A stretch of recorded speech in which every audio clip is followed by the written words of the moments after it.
There's not much appetite, right, from the leadership of Turkey to back down on anything that the president has said, and investors are frankly freaked out. Yeah, look, I think there's kind of two camps out there.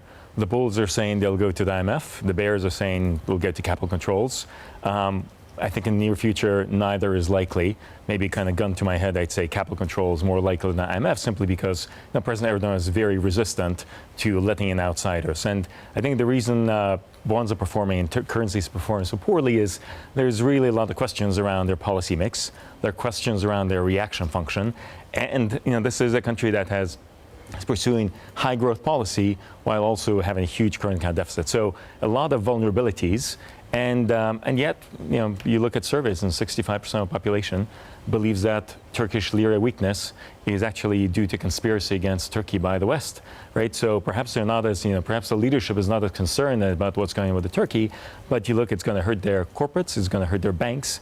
So it's, we're pretty concerned about the path, the direction of travel for the country.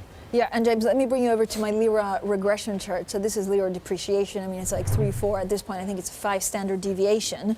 But we're also, waiting for any U.S.-Turkey development. So it has the added bonus of geopolitical concerns. Yeah, I mean, as Yacov said, there's an awful lot going on, and we know there are obviously some weaknesses, and most of those, at the very least, are connected to the external sector. But I mean, the dynamic which concerns me the most actually is the self-fulfilling nature of this Turkish lira depreciation, and what that means for inflation, and what that means for the necessary nominal depreciation of the FX rate just to keep the real exchange rate constant.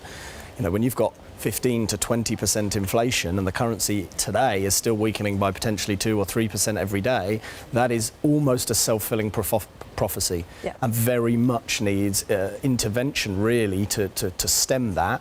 And instead of following a sort of fairly standard EM playbook in terms of policy responses, as Yacov has said, they're not. They're sort of ripping that up, doing things in a very inconsistent fashion. The central bank still behaves like it is under some influence from politicians, and that really does concern emerging market investors. But just, I think, to your point, to James's point about geopolitics, we have to remember Turkey matters. Turkey matters for Europe, probably more than the U.S., which is why President Trump probably feels, he can sort of escalate this conflict with Iran via Turkey. But it matters for Europe because Turkey has the largest number of refugees in the world, 3.5 million refugees from Syria. Yeah. And looking at the political environment in Europe, certainly no one's would be willing to accommodate them. So Turkey does matter for Europe, and I think at the end, Europe is going to be more willing to accommodate and help Turkey than the U.S.